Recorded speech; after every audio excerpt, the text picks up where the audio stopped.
which is some sort of American dream idea of, yeah, you can make it or something. What you can make what?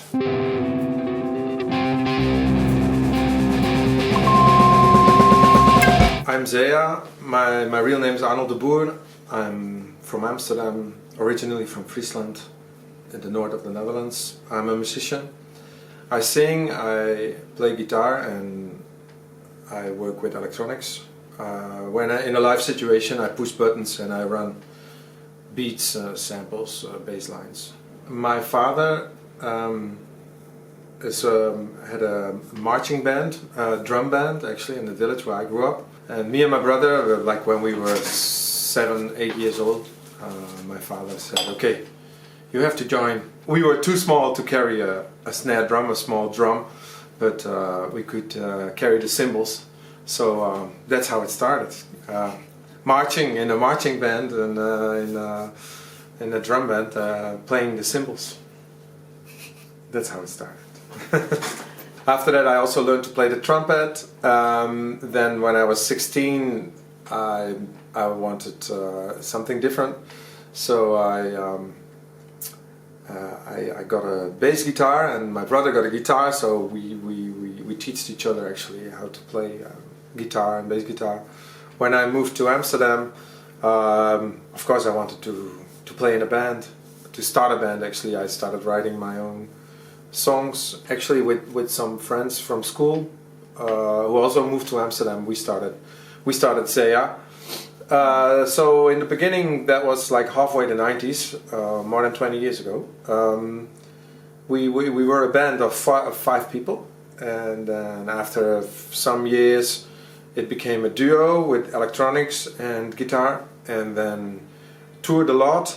And Remco, the guy who always played the electronics, yeah, I left him on tour in Russia after, because he got married there, and he still lives there. Yeah, I've been performing actually since 2008 solo, and I've always been writing my own songs, also the guitar parts, also doing the electronics. With friends in Amsterdam, you try to find a space, and in the first place that could be a bar, squats or underground venues.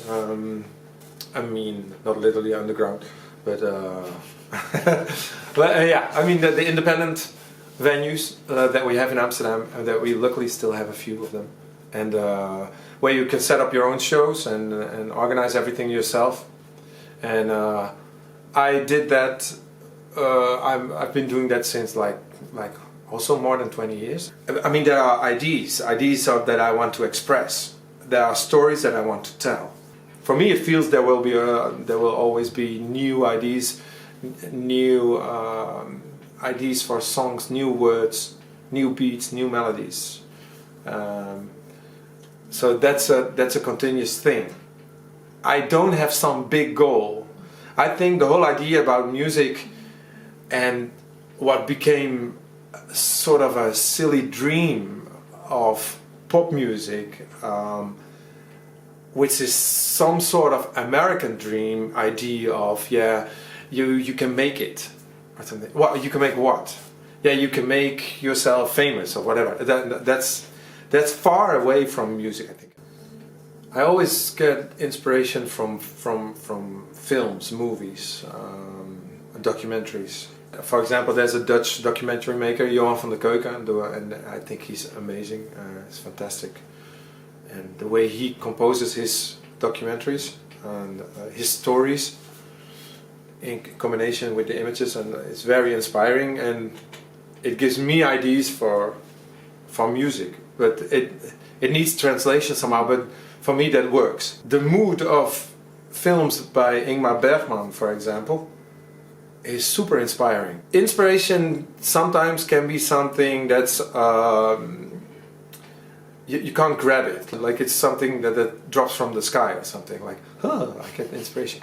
But if you work with other musicians, if you're in a dialogue, if you exchange, if you make music together, if you are finding ways of communicating in music. For example, with Duyx, for a long time we've played with Getachew Makuria, Ethiopian saxophone player, legendary yeah, but amazing, completely different background, of course, totally different music, and we worked together. Just by also playing with him, you just learn a lot, how you can follow him, react to him, play with him, agree with him, you know, like in music.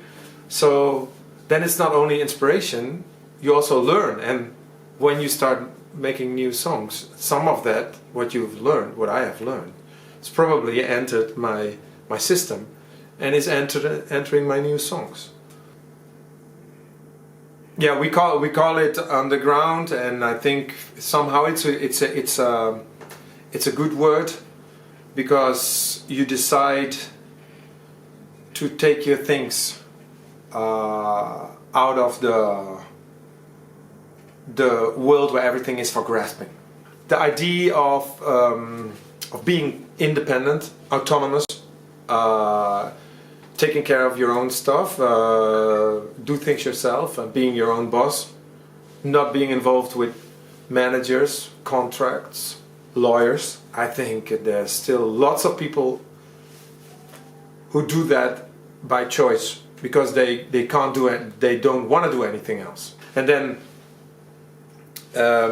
it's also very easy to make the exchange between different music styles, genre, or whatever. Like here in Amsterdam last year, January, we had a festival in Paradiso. It was called Van Onderen, and it was 24 hours of Dutch underground.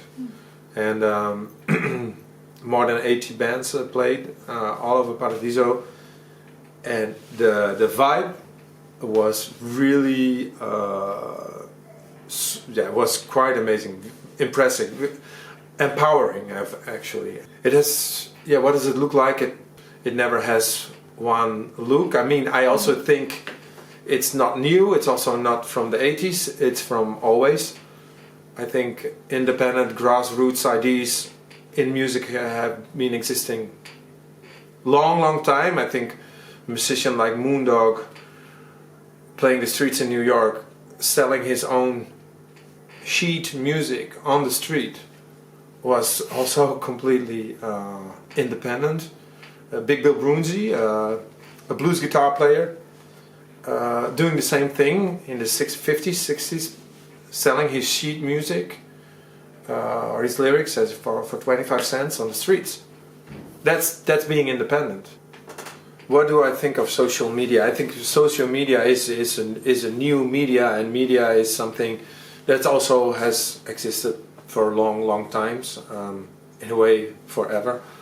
Maybe since humanity started banging the drums to communicate. I've realized, like end of the 90s, when I wanted to make a tour, I still had to call by landline. There were certain moments when I could call a pub or a venue, like, and then they would say, no, we don't have an answer for you. If you can play here, call back on Tuesday evening, then we have meetings, and then we will listen to your cassette, and if we like it, maybe then in a few months you can come and play. When MySpace came, 2005, 2006, I really didn't want to get involved. I thought it was really utterly disgusting. People had MySpace managers to just get as many other bands as friends, and that could be your network. It was clear that actually any music uploaded to MySpace back then was at first became property of Rupert Murdoch, and so blah blah. So I really didn't agree with MySpace, so I've never been on it.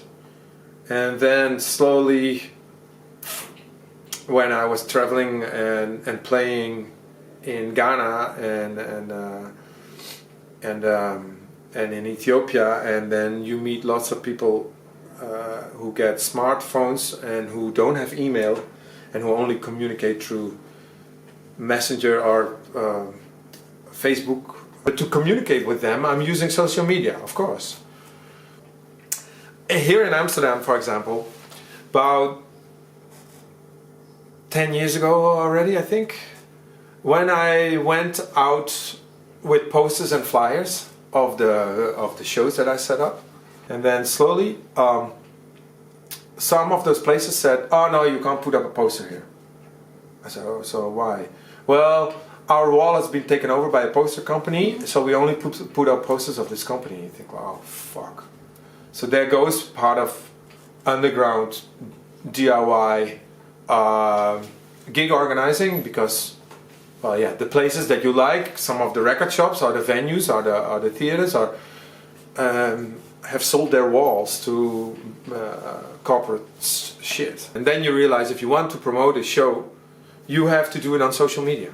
So, yeah, you can make a nice poster. You save money a bit, because you don't have to print them. And then you can use that money to boost it, so more people on Facebook will see it. Blah blah. It becomes a whole different thing. Yeah. It's not. It's more ugly, I guess. But then again, it saves paper. Oh, I don't know. Yeah, I'm a bit confused about it, I guess. I think for a musician, the heaviest thing is the distraction, the continuous distraction. On the way here, I was listening. I was in a car. I was listening to the radio, and there was an interview with a piano player, who tomorrow in the Concertgebouw is going to play Rachmaninoff. Piano players now who want to play Rachmaninoff have to, when they listen to it, they can learn a lot. They have to study, and they realize every time, like he said, I realize every time when I listen to it that Rachmaninoff, when he played his own piece, he was so focused on the story of the whole piano piece, and that focus, even for a classic piano player now who's really good and going to play tomorrow in the Concertgebouw, is super hard to have that focus in music. And so I guess social media is a challenge for making good music. So if you're able to switch off, you're able to make amazing music, I guess. No, it's hard to describe my own ears, I guess. Once I went to Beter Horen. That's a shop here in Amsterdam who makes earplugs. So he first looked into my ears, and then he saw my trommelvlies, the membrane, I guess, and he said, "Oh, that's really a beautiful trommelvlies." I said, "Wow, how can you tell?" "Yeah, no, I see a lot of trommelvlies, sort of a lot of membranes, and this one is really like, yeah, it's actually quite beautiful. I mean, it's a bit nerdy, but it's really beautiful." I said, "So, wow, so I have something really beautiful, but you're the only one who's going to see it ever." So that's one thing I know about my ears. But